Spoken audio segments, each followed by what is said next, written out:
Lundi, j'ai 35 ans et ma femme a 30 ans. Nous sommes mariés depuis presque 10 ans et ensemble depuis 13 ans. Nous avons 2 garçons incroyables, âgés de 4 et 8 ans, de m'a laissé émotionnellement dévastée. Je suis tellement bouleversée que je n'arrive même pas à le mettre en mots. Je suis incapable de manger, de dormir, de me concentrer sur mon travail ou d'être avec des gens. Elle dit que cela a été en train de se construire depuis longtemps, peut-être 1 an, et que tout cela en est arrivé là parce qu'elle a peur de me parler. Je ne suis pas une personne violente ou agressive, et j'ai toujours cru que nous pouvions parler de tout. Elle dit que je suis devenu lunatique, inaccessible et contrôlant, et qu'elle ne peut pas me parler à cause de cela. Je serai le premier à admettre que j'ai des jours difficiles et que je me sens parfois déprimée. Mais ça m'a pris par surprise. Je pars au travail à 7 heures du matin et je rentre vers 16h30. Nous dînons ensemble en famille et ensuite elle commence à travailler de 17h à 19h30 ou 20h. Elle est professeure de musique et travaille à domicile, sauf le dimanche où elle peut être absente de 9h30 à 16h30. Comme vous pouvez le voir, il est difficile pour nous de trouver du temps seul. Un autre facteur majeur dans tout cela est que je soupçonne qu'elle entretient une liaison émotionnelle avec un ami masculin. Je n'ai aucun problème avec le fait qu'elle ait des amis masculins, et je ne lui dirai jamais qu'elle ne peut pas être amie avec quelqu'un. Voici mes raisons pour cette suspicion. Elle est toujours en train de lui envoyer des messages, et j'en suis assez sûre car je surveille son activité en ligne. Oui, je sais que mon esprit peut me jouer des tours. Elle est très protectrice de son téléphone et ne le laisse pas près de moi. Quand j'entre dans une pièce, elle le retourne ou le cache hors de vue. Si je lui demande à propos d'un message, elle fait une pause et doit y réfléchir. Elle omet également de mentionner si elle l'a rencontré pour prendre un café ou déjeuner avec lui. Elle a dû dire l'autre jour car je suis partie du travail plus tôt et je l'ai appelée pour la rencontrer. Mais ces dernières nuits, elle a été en haut et en ligne dès que j'apparais. Elle se déconnecte et fait ensuite une excuse quelques instants plus tard pour quitter la pièce pour réapparaître en ligne. Oui, je la surveille, mais je me suis tellement énervée à ce sujet que j'ai l'impression de devenir fou. J'ai cherché en ligne et tous ces signes pointent vers ma suspicion. Je en ai parlé et elle est devenue lunatique et agitée et ne voulait pas en parler. Elle pense que j'essaie simplement de détourner la responsabilité en l'accusant d'avoir une liaison. J'ai suggéré que nous voyions un conseiller, mais elle dit que je dois d'abord régler mes problèmes et que je dois simplement parler à quelqu'un. J'ai accepté que j'ai besoin de parler à quelqu'un et j'ai admis que je pourrais souffrir de dépression.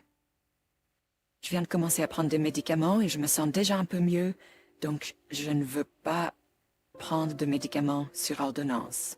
Maintenant, je pense que j'ai pu la pousser à cela, en ne pouvant pas lui parler et en laissant les choses devenir si distantes entre nous.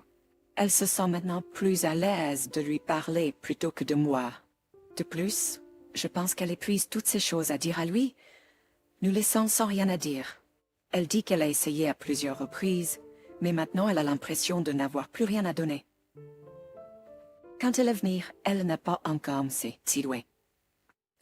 J'ai suggéré que j'aille chez ma mère pendant un moment, mais je ne veux pas être loin de mes garçons. Me détruire, et je sens que ça l'aidera à passer à autre chose et à prendre des décisions définitives à partir de cela. Elle a également dit que je n'ai pas besoin de déménager, mais qu'elle a besoin de temps et d'espace. Un jour plus tard, il semble que mes soupçons soient fondés. En ce qui concerne l'accès à son Facebook ou la prise de son téléphone, j'y ai pensé, mais je voulais vraiment pas aller aussi loin. Un enregistreur vocal est une bonne idée et je vais m'en occuper aujourd'hui.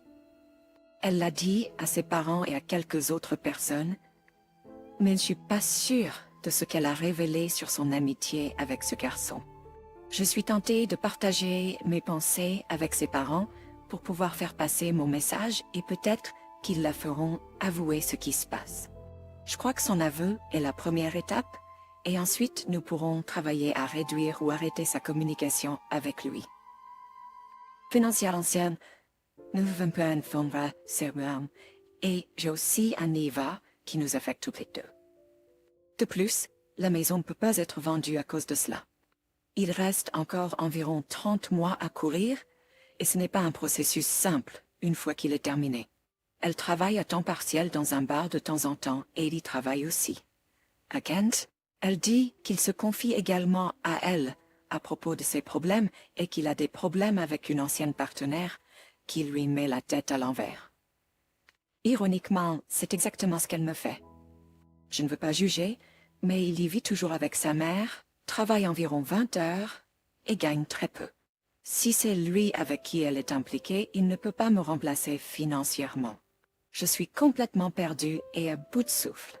Je vais essayer de rassembler plus de preuves, mais je sens que j'en ai assez avec ces messages constants. Cependant, au fond de moi, je sais que c'est pas suffisant. Elle a arrêté d'utiliser Facebook Messenger et utilise maintenant WhatsApp. Je pourrais éventuellement me connecter à son Facebook, mais cela la bloquerait et réinitialiserait son mot de passe et elle saurait tout de suite que c'était moi. En ce qui concerne WhatsApp, si je pouvais obtenir son téléphone, je pourrais le envoyer par email ses conversations. Un enregistreur vocal est une bonne option, mais je pense qu'il ne capturerait que les communications en ligne. Obtenir son téléphone est presque impossible, et elle se douterait de quelque chose si je lui demandais de le brancher. En ce qui concerne les finances, je paie l'hypothèque, l'assurance vie, la télévision Sky, l'assurance pour notre chien et le chauffage central. Elle paie le reste, y compris le gaz, l'électricité, la taxe d'habitation et les taxes d'eau. C'est que je paie et nous avons des comptes bancaires séparés, sans compte joint. Le 140 me semble être une étape positive pour moi et mes garçons. Si le WC l'envoie, ce serait génial. Je veux toujours essayer à nouveau, même si elle dit qu'elle n'a plus rien à donner, et je ne peux pas m'attendre à ce qu'elle change d'avis si rapidement. Je suis quelques jours dans le début de mon 180, je ne lui ai envoyé que des SMS et lui ai demandé des nouvelles des garçons. Je n'ai pas appelé, et j'ai emmené les garçons cet après-midi sans lui dire où nous allions. Je suis maintenant vague dans mes réponses et je n'engage pas beaucoup de conversations avec elle. Je ne cherche pas activement quelque chose, mais elle semble être celle qui initie la conversation et qui est trop gentille. Elle m'a même parlé au lit ce matin, ce qui ne s'était pas produit depuis quelques semaines. Je me réveillais et lui demandais comment elle avait dormi, si elle allait bien et si elle avait des projets pour la matinée, mais je n'obtenais qu'une réponse d'un mot ou parfois juste un grognement. Peut-être qu'elle essaie juste d'être gentille pour être gentille. Je paye une cleaning young Bess. Je vais aussi essayer d'utiliser certains dimanches lorsque je m'occupe des garçons, pendant qu'elle est en train d'enseigner, pour faire des choses plus excitantes avec eux et dîner dehors quelquefois avant de rentrer à la maison. Si cela se révèle être juste un ami, cela prouvera que j'avais tort dans mes soupçons et que mon esprit a trop réfléchi. La séparation est la dernière chose que je veux. La dernière chose que je veux, c'est que cela continue. Je l'aime toujours comme un fou et j'ai l'impression que cela sera toujours le cas. J'espère que voir un conseiller matrimonial m'aidera avec mes problèmes et nous permettra de nous concentrer sur notre relation. Si cela signifie recommencer à zéro et mettre beaucoup d'efforts pour regagner son cœur, je suis plus que prêt à le faire.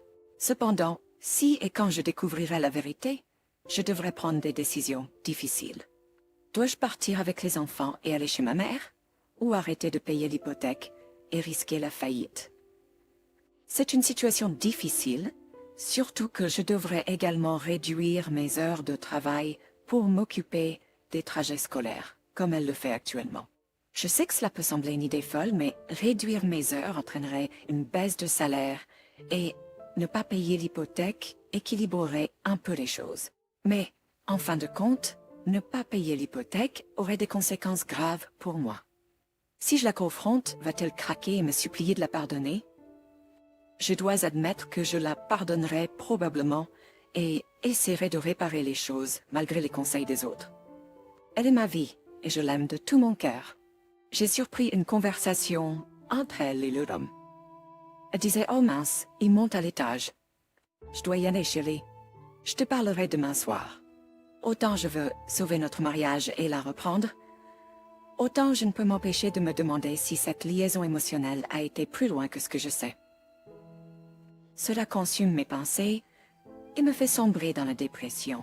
Je suis allongée à côté d'elle, Evie, alors qu'elle dort. Je veux obtenir la conversation complète de son téléphone avant de la confronter, mais je ne suis pas sûre de comment je vais me comporter avec elle demain. Je ne veux pas éveiller ses soupçons en fouillant, donc j'essaie de m'approcher de son téléphone sans qu'elle le remarque. Pechons, si je peux mettre la main sur son téléphone pendant quelques minutes, je peux ouvrir son WhatsApp et m'envoyer la conversation par email.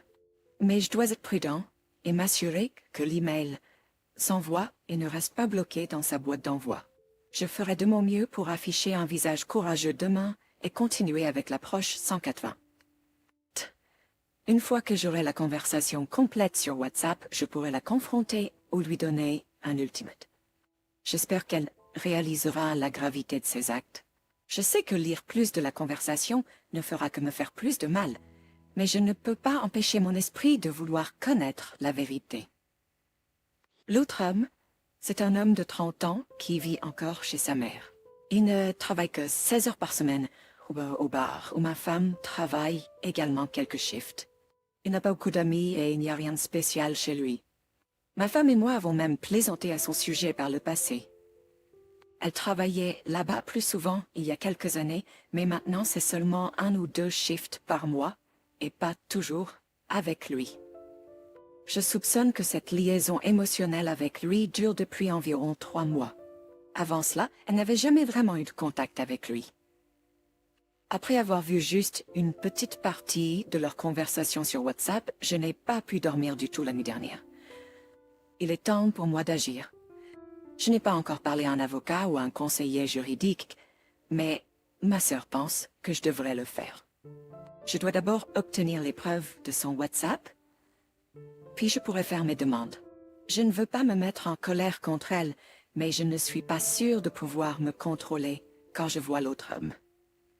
Si je le confronte, je serai vue comme le méchant et il obtiendra probablement plus de sympathie. Je veux que quelqu'un d'autre s'approche de lui et lui dise de reculer. Je dois planifier mes mouvements avec soin et ne pas attirer trop l'attention sur moi.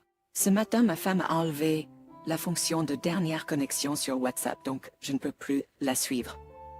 Cela pourrait signifier qu'elle est sur mes traces ou qu'elle est plus rusée.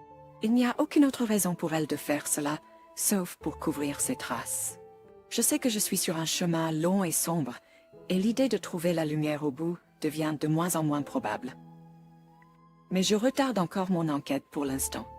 Pendant quelques jours et en passant quelques nuits avec mes meilleurs amis que j'ai négligés ces derniers mois, je suis sortie ce soir pour jouer au bowling, boire et discuter. Ça m'a manqué et pendant quelques heures ça a presque semblé normal.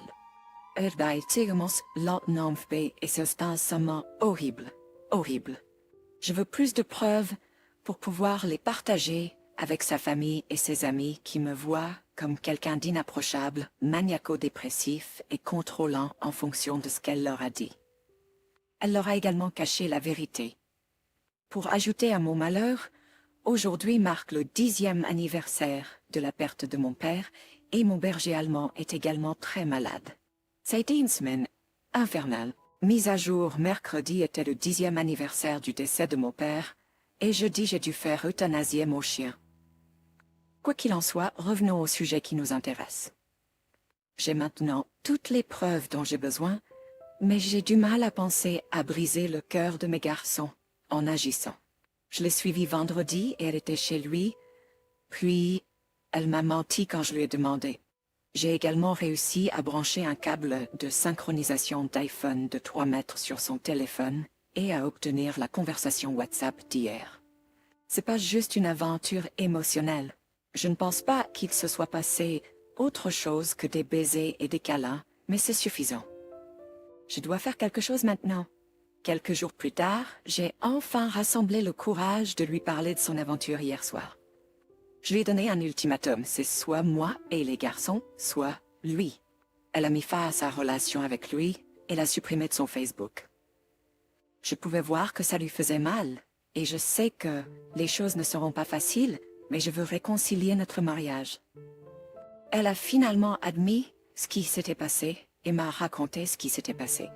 Ça a dégénéré il y a 2 semaines après qu'ils se soient embrassés quand elle l'a déposé, puis 2 autres occasions où ils se sont embrassés. Je crois que c'est tout ce qui s'est passé. C'était dur, vraiment dur, mais nous avons beaucoup parlé et nous sommes convenus de tout faire pour réparer ce qui reste de notre relation pour le bien de notre famille. Nous allons consulter cette semaine et je sais que ça ne sera pas facile. Une solution instantanée n'est pas disponible. Merci pour tous les bons conseils. Ça m'a vraiment aidé à traverser une période où je pensais que ma vie était finie. Je reviendrai pour vous tenir au courant de nos progrès. C'est le début. En ce qui concerne le contact avec l'autre homme, elle devrait quitter son travail et l'éviter de toutes les manières possibles. Ils ne peuvent pas continuer à être amis. C'est pas chouette pour néant, et elle devrait envoyer une lettre de non-contact et ne plus avoir de communication avec lui. C'est crucial car ils ont développé une liaison émotionnelle et il ne sera pas facile pour elle de rester à distance. Une transparence totale est nécessaire, y compris le partage des mots de passe. Exposer l'affaire à ce stade est une étape cruciale. Vous devez couper tout contact avec l'autre homme pour l'éloigner. Snace continuera ainsi de la contacter. Les tricheurs mentent pour se protéger et blesser le conjoint trahi. Les adultes ne s'embrassent pas juste. Il semble qu'elle est cédée assez facilement. Ce n'est pas courant, et cela pourrait signifier que de la brume de la s'est déjà dissipée. Peut-être qu'elle envisageait même de mettre fin à l'affaire d'elle-même, ou qu'elle prévoit de la poursuivre en secret. Vous devriez garder les yeux ouverts. Tout le monde sait ce que les tricheurs veulent dire par un baiser. Si vous voulez lui pardonner quoi qu'il arrive, vous ne voudrez pas creuser plus profondément, mais elle devrait également être testée. Pouvez-vous être Erna? En réponse, j'ai vu son téléphone et elle quitte son travail au bar aujourd'hui. Je pense que son jugement a été altéré par sa relation étroite avec l'autre homme. Elle a dit qu'elle ne pouvait pas simplement changer ses sentiments à mon égard d'un claquement de doigts. Je comprends ce qu'elle dit, mais ma façon de penser est que tant qu'il fait partie de notre relation, elle ne pourra même pas penser à ses sentiments à mon égard. Jean a mentionné une lettre de non-contact. Comment ça devrait-il être formulé? Faudrait-il qu'elle soit signée par un avocat ou un professionnel du droit? J'aimerais croire qu'avec lui, hors de l'équation, nous pouvons recommencer à communiquer et à parler, et peut-être même redevenir amis, comme vous le dites. Je sais que ce sera un long processus, et elle doit surmonter ses sentiments pour lui avant que nous puissions reconstruire notre relation. Je m'attends à ce que les choses empirent avant de s'améliorer. Je suis un croyant en ne jamais dire jamais. Donc voyons ce qui se passe. Je sais que ce qui s'est passé ce week-end est un très petit pas en avant. Le manque de sentiments est venu en premier, car je sens que nous nous sommes éloignés au cours des derniers mois en raison du travail chargé et de l'équilibre entre notre relation et notre famille. Son amitié avec lui n'est devenue plus importante que ces 8 dernières semaines. Avant cela, c'était seulement le travail ensemble de temps en temps et le message occasionnel sur Facebook. Je sens qu'il a franchi les limites en lui parlant des problèmes dans notre mariage, au lieu de s'ouvrir à moi. Je ne lui facilite pas la tâche de quelque manière que ce soit, et je ne pardonne certainement pas et n'oublie pas. Je suis actuellement en train de suivre la règle des 180, pas de texto ou d'appel inutile, conversation de base à la maison, sortir les garçons le week-end pour nous donner de l'espace et souligner ce qu'elle moque.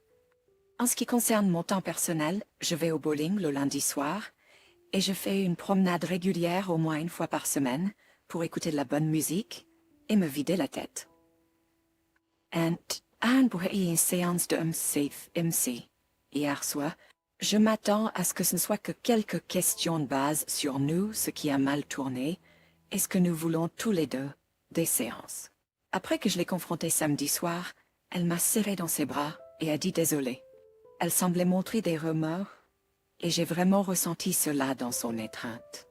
Elle a depuis remis ses bagues de mariage. Je lui ai dit qu'elle n'était pas obligée et qu'elle pouvait les remettre quand elle se sentirait à l'aise, mais elle a dit qu'elle voulait les remettre. Nous avons eu notre première séance OMC hier soir, qui a principalement consisté à remplir des formulaires et à discuter de ce qui s'est passé dans notre relation et de ce que nous voulons des séances. Ma raison de participer à ces séances est de reconstruire notre relation. Jusqu'à l'autre jour, ma femme était catégorique sur le fait de vouloir se séparer et de ne pas avoir de chance de réconciliation. Hier soir, quand on lui a demandé, elle a dit qu'elle était indécise sur ce qu'elle voulait. Le conseiller a donné un bref aperçu de ses réflexions sur ce qui s'est passé dans notre mariage, en se basant sur ce que nous avons discuté, et son opinion était similaire à la mienne. Nous sommes tous les deux très occupés avec le travail et les enfants, et nous n'avons pas beaucoup de temps pour nous. Quand nous avons du temps, nous sommes souvent fatigués et stressés. Nous avons tous les deux montré des signes de devoir consulter un médecin pour la dépression, qui est également un facteur majeur dans notre relation. Nous allons poursuivre avec d'autres séances et voir comment les choses évoluent. Je n'ai pas plaidé ou supplié pour une réconciliation. J'ai simplement exprimé mes pensées sur notre avenir à long terme, comme vendre la maison et ne pas voir les enfants tous les jours. Je m'inscris également à une salle de sport et je me motive de cette façon tout en suivant la règle des 180 jours. Je n'ai jamais été aussi faible et je suis maintenant un homme faible qui a peur d'admettre qu'il perd sa femme et sa famille. Je n'ai jamais été aussi bas et dans cet état d'esprit. Pour que je puisse prendre le dessus sur cette épreuve, j'espère que les antidépresseurs me rendront un peu plus fort. Je suis faible et je ne peux pas suivre les suggestions parfaitement, mais quelque chose doit bientôt changer. Et ça le fera. Ça changera bientôt et ce sera probablement moi. 2 semaines plus tard, eh bien, j'ai pris quelques jours de congé, je suis de retour et plus fort. J'ai les papiers de divorce prêts à remettre à mon avocat la semaine prochaine. Je suis en train de rédiger une proposition concernant les garçons et la maison. Tout sera présenté après Noël et elle fait valise pour aller être avec lui. J'attends après Noël pour le dire aux garçons, car je ne veux pas gâcher leurs vacances. J'avais juste besoin de temps pour laisser tout cela s'enfoncer et le traiter.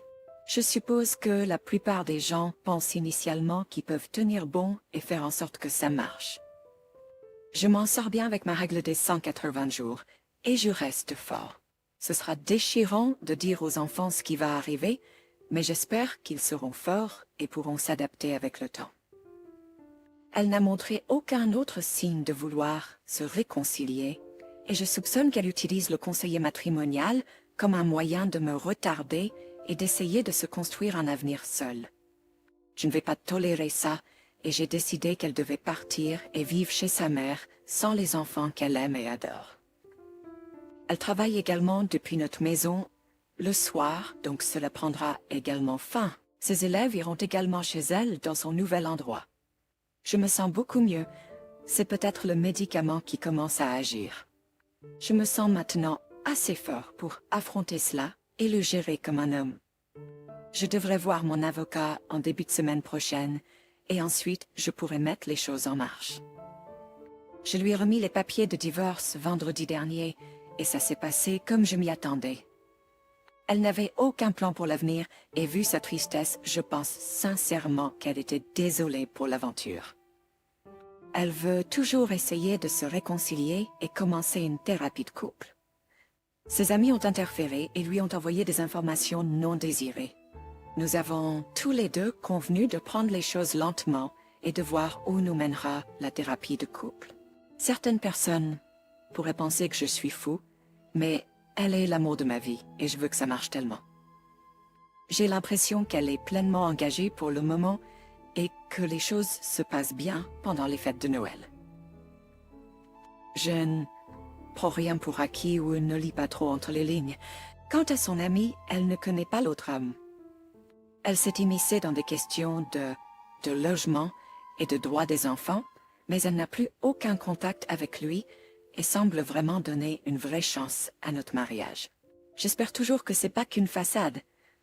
Cependant, après le Nouvel An, Je serai de retour après avoir pris un peu de temps pour Noël. Eh bien, j'ai encore été prouvé à tort et ces manières trompeuses ne changeront pas. Je sais que tout le monde ici m'a mis en garde et j'aurais dû être plus sage, mais j'ai laissé mes sentiments prendre le dessus. Il semble qu'elle n'a été gentille avec moi que ces dernières semaines pour passer Noël,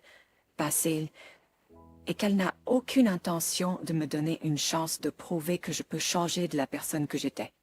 J'ai découvert hier soir sur son ordinateur portable qu'elle organise des visites pour des locations de propriété. Elle prévoit évidemment de partir. Je suis maintenant plus fort, en meilleure santé, et j'ai une meilleure maîtrise de mes émotions. La dernière chose que je veux, c'est qu'elle parte et qu'elle déracine les garçons de leur maison. Donc je vais ravaler mes émotions et suggérer que je parte et qu'ils restent dans la maison. Pour le bien des garçons, pas le sien, nous devrons avoir une conversation sensée sur les questions financières et probablement rester ensemble dans la maison pendant quelques mois pour régler les choses. J'ai l'impression d'avoir fait 100 pas en arrière parce que j'ai succombé à ces gentilles manières. J'étais tellement fou. J'ai entamé une procédure de divorce début décembre. C'est à ce moment-là que nous avons eu l'idée de demander aux gens de nous laisser tranquilles et de travailler sur notre mariage nous-mêmes. Depuis lors, elle est presque revenue à son ancien moi. Nous avons ri, plaisanté et parlé à nouveau. Elle m'a même embrassée et câlinée. Mais c'était juste sa façon de passer le temps, car elle m'a dit que j'étais en train de la pousser émotionnellement. En utilisant les enfants ou les finances contre elle, elle s'est sentie obligée de dire qu'elle essaierait à nouveau pour voir si nous pouvions arranger les choses. J'ai été vraiment blessée quand elle m'a dit ça, et comme je l'ai dit, ça m'a encore fait reculer. Je suis prêt à quitter la maison, mais je veux préciser que je n'abandonne en aucun cas elle et les garçons.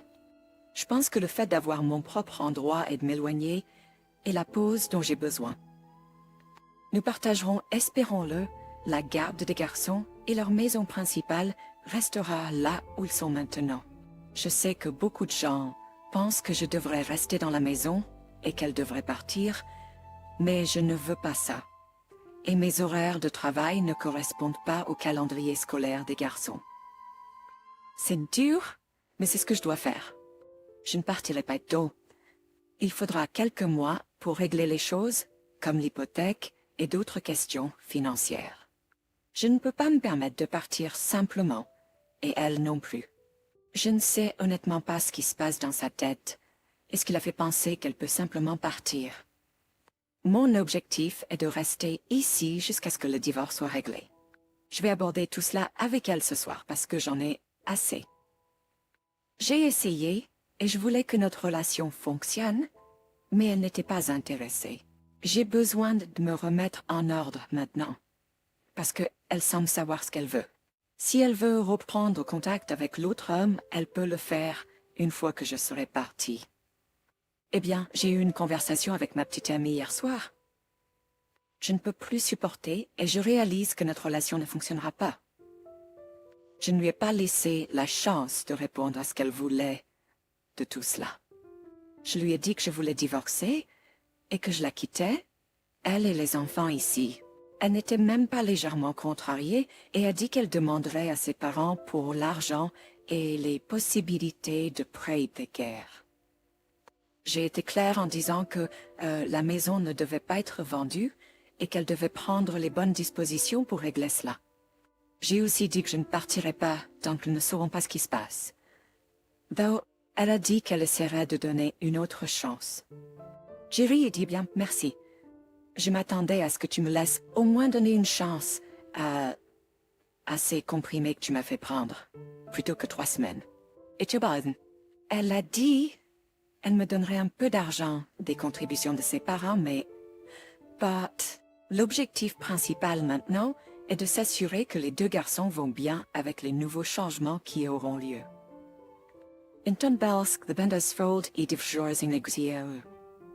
ça va être vraiment dur, mais le temps nous dira comment cela les affecte, ainsi que moi. Cela fait 1 semaine que j'ai emménagé dans mon propre appartement. C'est plus difficile que je ne pouvais jamais imaginer d'être séparée de mes garçons, mais je vais surmonter cela. Histoire 2. Cela fait 4 jours que j'ai mis ma petite amie de 70 heures.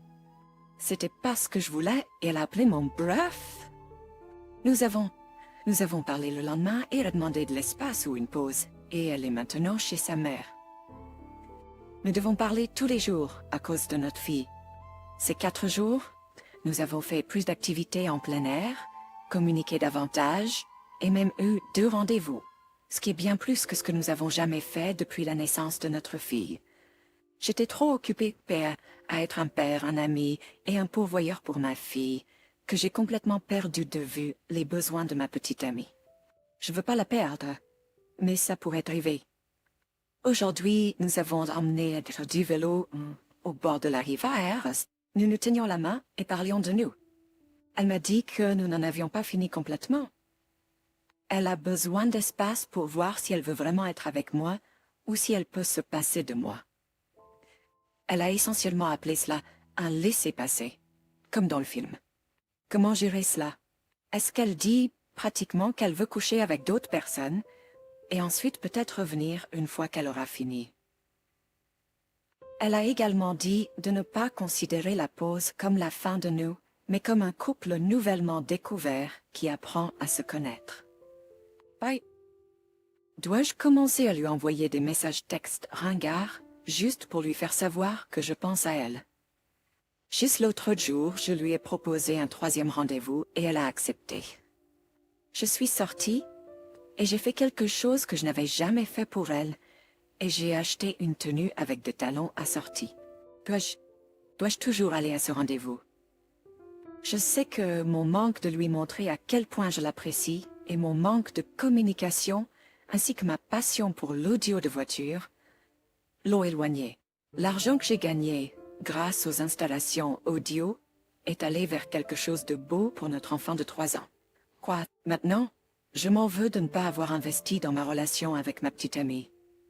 Elle a trompé il y a environ 1 mois et nous avons abordé le problème et avons commencé à travailler sur les choses. Un problème que j'ai est de communiquer avec elle. Si quelque chose me préoccupe, je n'aime pas déranger quelqu'un avec mes problèmes, donc j'ai tendance à tout garder pour moi. A toujours été ma façon de faire face aux choses. Juste jeudi dernier, nous parlions, et j'ai mentionné que je dis toujours que les choses vont s'arranger, mais je ne sais pas si elle devrait continuer notre relation. Je lui ai ensuite dit que je ressentais exactement la même chose il y a 5 ans lors de notre dernière rupture, qui a duré presque 2 semaines. Je me souviens de l'appel où elle a dit « Tu me manques vraiment et je veux revenir et régler les choses. Veux-tu que je revienne dans ta vie ?» Ma réponse a été « Tu me manques aussi. Mais je veux vraiment pas que tu sois ici si tu veux pas être ici. Alors fais ce que tu veux. » Cette nuit-là, alors que j'étais avec un ami, elle a déménagé ses affaires. Pendant la première semaine, je n'avais aucune intention de faire fonctionner les choses, mais cela a rapidement changé dans le mois. Cela a déclenché une dispute à propos de l'indépendance, mais la dispute s'est arrêtée là. J'ai emballé ses affaires et les envoyées par la porte. Nous avons parlé de cette hall pass pour que je puisse comprendre pleinement ce que c'est. Je sais que cela n'aidera pas notre relation, mais je n'arrive tout simplement pas à en parler. J'ai l'impression que c'est un peu... Je peux gérer l'infidélité car j'ai négligé ses besoins. Je lui ai toujours fait des compliments et lui ai dit qu'elle était la plus belle fille, mais j'ai vraiment négligé de lui montrer à quel point je l'apprécie et les choses qu'elle fait pour moi et notre fille. Je ne pense pas pouvoir gérer qu'elle couche avec d'autres hommes et qu'elle essaie ensuite de revenir. J'ai vraiment peur pour la sécurité d'elle et de ma fille. Récemment, sa nièce de 21 ans a attrapé l'herpès de son 3e petit ami. Cela me fait vraiment peur car ma petite amie pourrait attraper quelque chose et le transmettre à ma fille. Il y a environ 2 ans, elle a suggéré que nous allions en thérapie de couple. J'ai ri à cette idée. Elle voulait aussi aller à une église locale et faire baptiser notre fille de 3 ans. Je sais que je passe pour un idiot et je me déteste vraiment de ne pas l'avoir écoutée. Je ne sais pas comment lui dire que je suis prêt à essayer la thérapie, surtout après avoir rejeté l'idée quand elle l'a proposée pour la première fois. Je suis prête à aller à l'église, mais je maintiens ma position sur le fait de ne pas faire baptiser ma fille. Je n'ai pas été à l'église depuis que j'avais 10 ans, il y a 20 ans. En grandissant, je n'ai jamais compris le concept de payer une organisation multimillionnaire pour mon salut. Mais je suis prêt à essayer. C'est très difficile pour moi, surtout que ma fille de 3 ans sait ce qui se passe. Après notre balade à vélo, je lui dis au revoir, et je la serre dans mes bras et l'embrasse, et elle s'excuse toujours auprès de moi. Hier, elle a dit « Je suis désolée, papa. Je n'avais pas l'intention de te frapper. C'était un accident, elle me tenait fermement. D'une certaine manière, elle pense qu'elle ne peut pas être avec moi parce que c'est de sa faute. » Le lendemain matin, elle m'a dit ce qu'elle avait fait.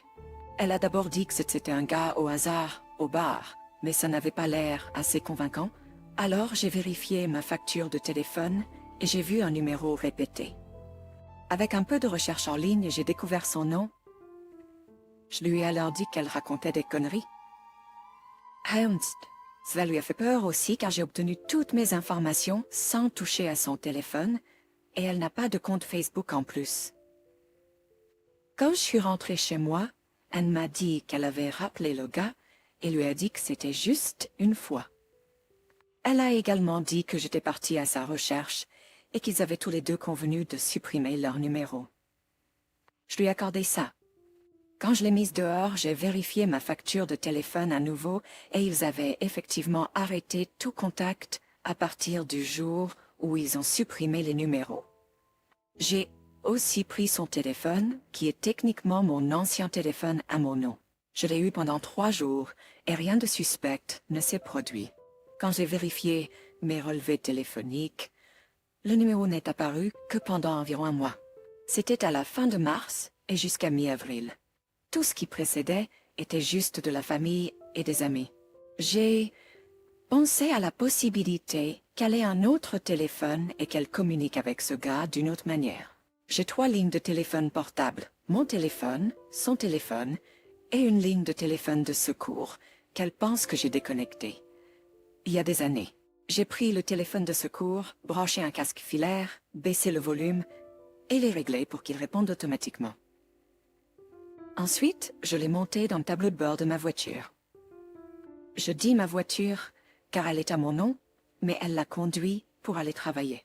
Il n'y a eu aucune activité de communication suspecte. Je l'appelais pendant qu'elle était au travail ou à chaque fois qu'elle quittait la maison. Je la crois quand elle dit que c'est fini avec ce gars. Elle dira toujours la vérité, que ça me fasse mal ou non. Et en ce moment, elle se fiche de me faire du mal ou non. Hier, je passais du temps avec notre enfant et ma petite amie et j'ai commencé à parler du Hall Pass. Elle est toujours confuse quant à savoir si elle veut être avec moi ou être célibataire. Alors je lui donnais, bien que je puisse m'en sortir avec l'hypothèque, les factures et notre enfant, je songe sérieusement à mettre la maison en vente. Je lui ai dit que notre enfant et moi n'attendrons pas après elle, et si elle décide de revenir, nous ne serons pas là. Je pense que j'en ai assez essayé de la reconquérir. Elle ne sait pas ce qu'elle veut, mais je sais ce que je ne veux pas. Je ne suis pas prêt à me ruiner financièrement parce qu'elle veut de l'espace. Quant à la paternité de notre enfant, elle me ressemble et est souvent prise pour l'enfant de ma sœur. Je ne pense pas que je voudrais jamais savoir si elle n'est pas de moi. J'ai eu le spirale le premier jour. Mon commentaire est que tant que tu t'éloigneras d'elle, ta vie ira mieux. N'oublie pas, il y a d'autres femmes qui t'attendent là-bas.